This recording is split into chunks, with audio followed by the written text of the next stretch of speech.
Hey everybody, Cindy here, and today I want to talk about ending relationships. And sometimes we end friendships, and sometimes we end colleague relationships, business relationships, all kinds. But I'm primarily, I'll be coming from the perspective of ending a partnership with a spouse, either ending a marriage or ending a romantic-based relationship kind of thing. But I think these things apply to all relationships, but that's really where I'm coming from because that tends to be the kind of relationships that we end more than any other kind, probably. So people ask me all the time, how do I know when to end a relationship? When do you wave the white flag and surrender, right? That it's time to end the relationship. And so I thought about that a lot. I've thought about it a lot. And of course, I ended a 22-year marriage 5 years ago and went through a lot of thought about that before I did it and so forth. But here's some questions that you might ask yourself so you know whether it's time to walk away from a relationship or not. Whether, like I said, whether it's somebody you've been dating for a couple of months or you've been married to for 45 years. Either way, when is it time? Well, ask yourself, are you able to be your authentic self in this relationship? Are you really, really you in the relationship? Or do you find yourself constantly attempting to accommodate the other person or accommodate the relationship in some way, which literally requires you to kind of dumb yourself down who you actually are? This is a huge red flag. Huge, because when we're in a healthy relationship with another person, we can be ourselves and it's great, it's fine. And so if you are constantly adjusting yourself to or your life choices or your wants, your needs, everything to keep the other person satisfied or to keep things calm, this is a big red flag that something's terribly, terribly wrong. Another thing you might want to ask yourself is how satisfied or happy are you in this relationship? We often do things from zero, like a scale of 0 to 10, like 0, I'm not happy at all, to 10, I'm ecstatic. And so give yourself a number like how satisfied, how happy am I in this relationship? I'd like to hear you say in your primary relationships like this that you're at a 7, 8, 9, 10, 11, 12, 13, most of the time. We all have dips, we all have times, we all have moments, but most of the time in general, in a life with someone, in a healthy relationship, you want to feel like you're way up there. 7, 8, 9, 10. This is a positive experience. So if you're constantly feeling low, 5 or below, like most of the time, there's some serious consequences to living daily life like that. Very serious consequences to that. So ask yourself that question, see where you're at on that scale, and not just one day, but over time, like where you are on that scale.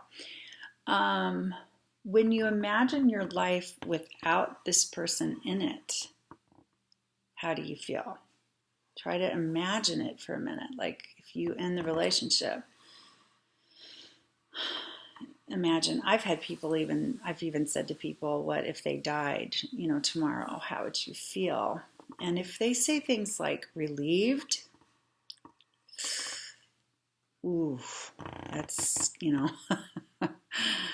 that's not wrong to feel that. It's just sad, right? That's a huge indicator that something is terribly wrong for you in this relationship if you're actually thinking it would be a relief that they weren't alive anymore. That you wouldn't have to deal with them anymore. So imagine life without them, and not necessarily dead, but just, what would it be like if you didn't live with them anymore? What if you would be like if you didn't spend time with them anymore? What would be missing? Like, will you miss some things? Or would it be like, oh, I'd be missing that anger that's always thrown in my direction? Or I would have less criticism in my life if this person wasn't in it? Or I could get my financial life in order because this person wouldn't be disrupting that all the time. Or so find it, kind of use your imagination a little bit. Pretend they're not in your life anymore and see what, maybe they cook your favorite food every Tuesday and you'd miss that. Or maybe you have great sex in your relationship and you would miss that. Find out, so what's the balance? Are you going to miss a lot of things that you think are really worthwhile and worth keeping, or are you going to miss, will things disappear that are very, very difficult and even traumatic to deal with? So that's another kind of indicator for you where you're at this point. And then I would really ask yourselves, have I done everything to rectify or heal this situation with this person? Have I really given it my all? If this relationship's very significant, have I really given this relationship my every effort that I know how at this point to keep it and get it in a healthy place for both of us and everyone around us? And if you can genuinely say deep in your heart that you have, and you've done it without result or response from the other person, which was the situation that I felt like I was ultimately in my marriage. That was a big answer for me. I felt like, okay, I've exhausted all the possibilities I know at this point in my life to try to turn this situation around, and it's not working, and he's not helping. And so that was an indicator to me to end the relationship. So I would ask yourself those 4 questions and see what you come up with in terms of an answer. And if you decide to end the relationship, then you want to have a conversation. There's lots of ways to end a relationship, but the more important the relationship is, the more I would encourage you to have a sit down, face-to-face, honest conversation. And I suggest you talk to the person with truth and grace. So you want to be honest with them, tell them the truth, but with grace. There's no need now. If you've made the decision and you're firm in your decision to end the relationship, there's no need to have a knockdown drag out anymore. There's no need to insult them. There's no need to kind of have it be a degrading conversation, but instead to be one where you simply say, your own journey, own your feelings, own where you're at, own your decision, and share with them as much as you feel like you need to give them some sense of why you've reached this decision in your life, and let them know where you're at. So be careful. They may turn this conversation into a very unpleasant situation. They may try to talk you out of your feelings. Who knows how they'll respond? It depends on where they're at in their life. Maybe they'll be relieved too. Maybe it's something they've been thinking and they just haven't had the courage to do it either. So anything can happen. Be ready for anything at all. But the main thing is to stay your ground, stay honest with yourself, truthful, and as respectful as possible. Respectful of yourself and your decision, and respectful of them. At one point, this person was someone you loved deeply, or was very important to you, or you wouldn't have spent this time with them. So keep that always in perspective even as you're ending it with dignity. Ask yourself what you most need to say, like what you want your final message to be to this person as you're ending the relationship. What do you kind of want to hone in on and focus in on?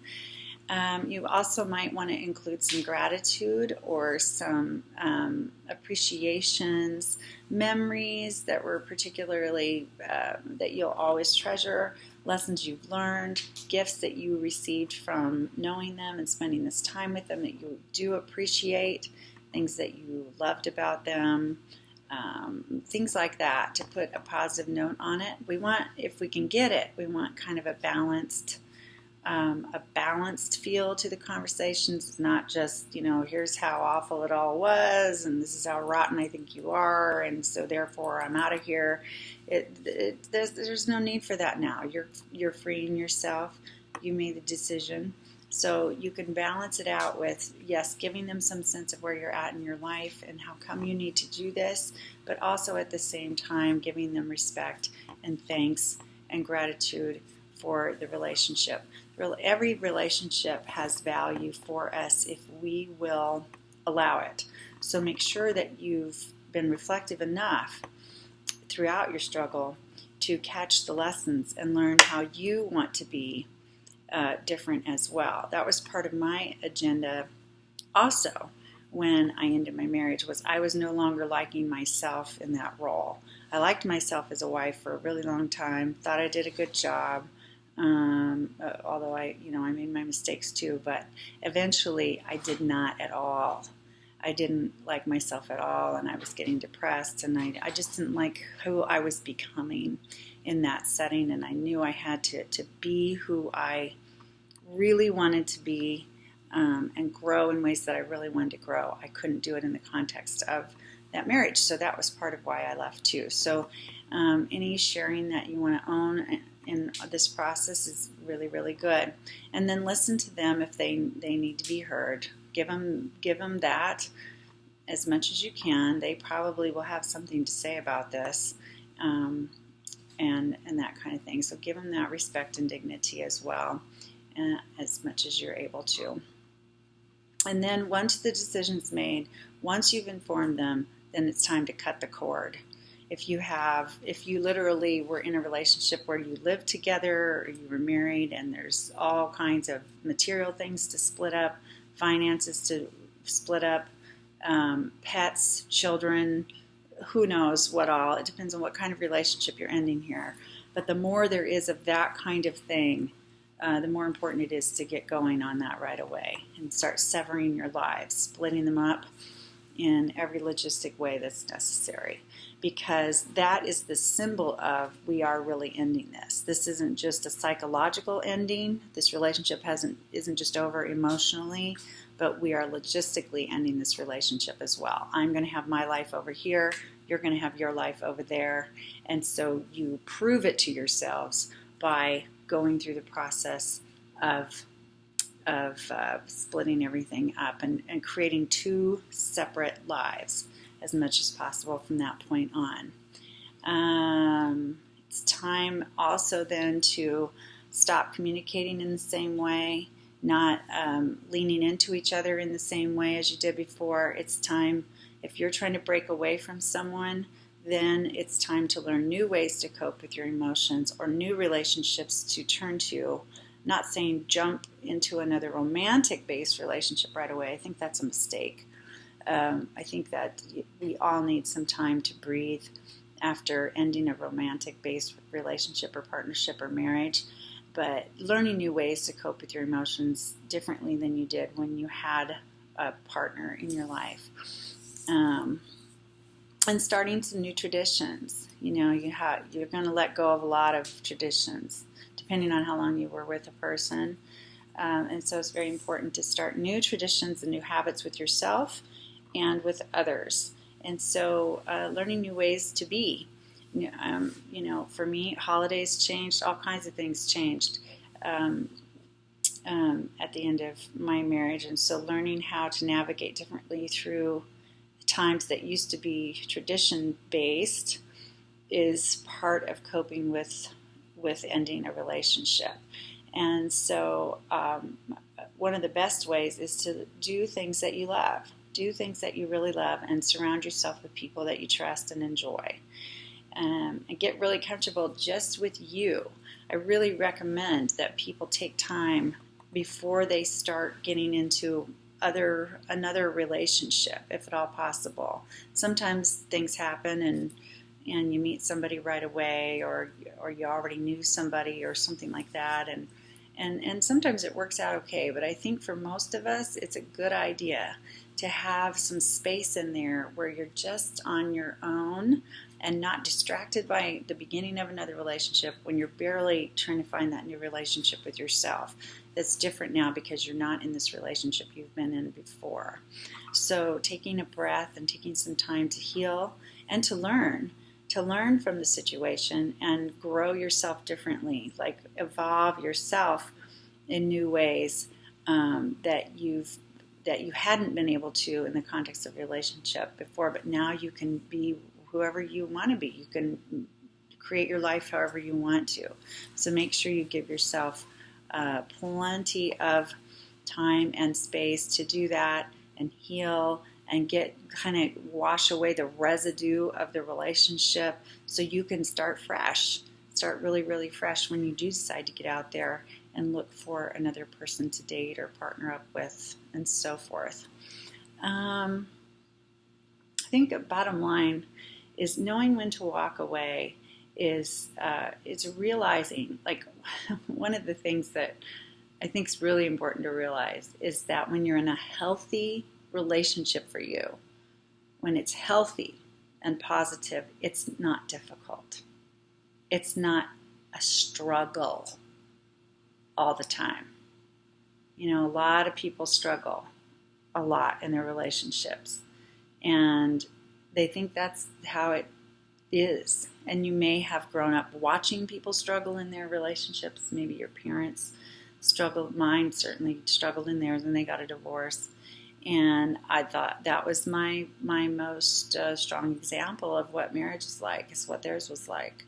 And so I didn't witness people easily hanging with one another, navigating through life together. But that is how it is intended. It's meant to be joy-filled, calm. I mean, for the most part, we all have our moments. We all have times we irritate each other. We all have less than glamorous times in any relationship. But the overall feeling when you're in a positive, healthy relationship is it's simple. It's easy. It's comfortable. It's loving. Love does not hurt. Healthy love is not painful. It's not a struggle. So keep that in mind as you're deciding about relationships. So I hope this gives you some feedback to go on. I mean, that we can't exhaust this conversation by any stretch of the imagination, but those are some things to hopefully guide you as you're working through a decision. When in doubt, don't. So if there's any seed of doubt in your mind about your decision, you're not done thinking it through. Give yourself more time and space. It's a huge decision, or can be a very, very big decision. So give yourself more time if you're just not sure. You'll know when you know. You will know when you know. And for some, it doesn't take long. And for others, it can take a long time. But when you're sure, you'll know it. You'll know it. So anyway, I know that's kind of hard to think about ending relationships. On the other hand, if your life is a constant struggle with someone, you know, it doesn't have to be that way, and you can be much happier. Oh, and here's another sign, that's, I think, really helpful. If you imagine, well, I'll just say it, as sad as it sounds, and I hope it doesn't sound mean, but one of the reasons I knew it was important for me to end my relationship with my husband was I got to the point where I knew I would be better off alone, not in a relationship at all, for the rest of my life. I would rather do that than to try to continue to struggle and struggle and struggle and struggle in our marriage. That was a huge indicator for me. It's like, okay, you even think you'd rather be by yourself the rest of your life than to do this for the rest of your life. Okay, gotta go. Time to go. So I hope this helps and gives you some things to go on. And I wish you all the best in that decision. Take care.